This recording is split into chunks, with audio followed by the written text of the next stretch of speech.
Man, people need to wake up, man. The financial system is completely collapsing. The $75 billion a day permanent open market operations, remember, not quantitative easing.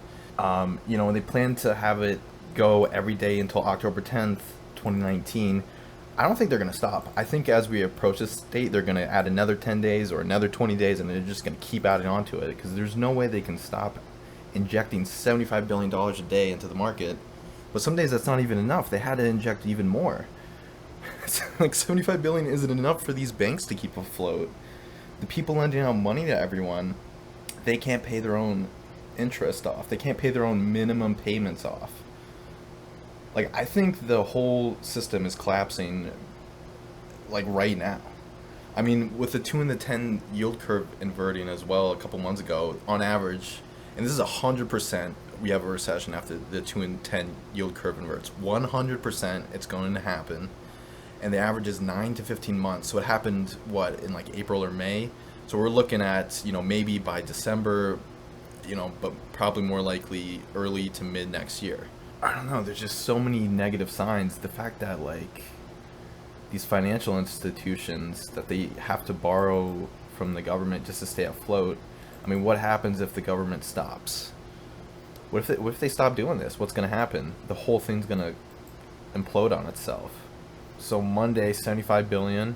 Tuesday, at least 75 billion. Wednesday, at least another 75 billion. Thursday, at least another 75 billion. Friday, at least another 75 billion. And people are like, oh, it's fine. It's not my money, so who cares? No, it is. It's the taxpayers' money. Who's going to pay that back? The fucking taxpayers. You know?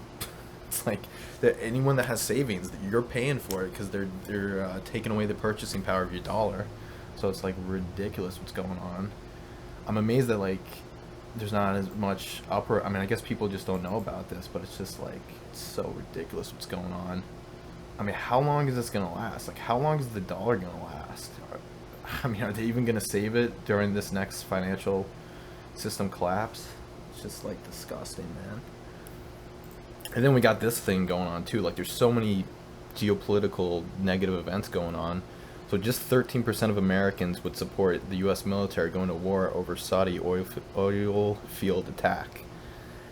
And it's just like, we just fucking send troops and like barely anyone's covering it. I remember when I was looking, like, there was only like 2 articles from the mainstream legitimate news that was covering this, and Business Insider actually did a poll, so good on them for looking into this. And so now it's like just straight up where it's almost like Saudi Arabia, like they buy a lot of our military equipment, right? So they're a client of ours.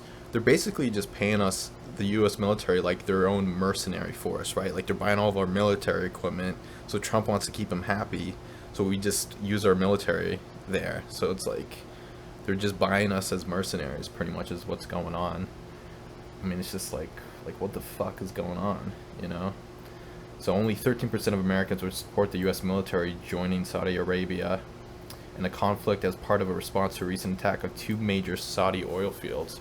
And isn't it interesting? It happened, what, a few days after 9/11, And, I mean, if you look into that, it's like Saudi Arabia was all over that. So they're fucking, they're top of the top when it comes to false flag events. It happens 3 days after 9/11. You gotta be fucking kidding me. And it has minimal damage. Like, I think it's gonna be up and running in a week or two, the damage that they got. So it's like, they did enough damage to where it looks like a real thing, but not actually any long-term damage. Like, it's gonna be up and running in a week or two. So, and also, if we have all these great military systems, like, how come we couldn't stop that? You know what I mean? Like, wouldn't they know beforehand? But it's just ridiculous. So, yeah, the poll actually found nearly 25% of Americans, or roughly 1 in 4, feel the U.S. should remove itself entirely from the affairs of the region and let Saudi Arabia handle the issue itself. Exactly. It's like, what happened to Trump pulling us out of the forever wars? Like, when was that going to happen? I guess he's just part of the deep state now. He's not draining the swamp at all. If anything, he's increased spending. You know, it's like he's Obama 2.0 almost. I mean, I just don't know, man. I'm starting to think the Bill Hicks joke was right, where basically the first day a new president goes into office, they get sat down by the elites and just, you know, they're like, hey, you know, you got to listen to us, and it's just like the whole thing's corrupt, you know. I don't know what's gonna fix it.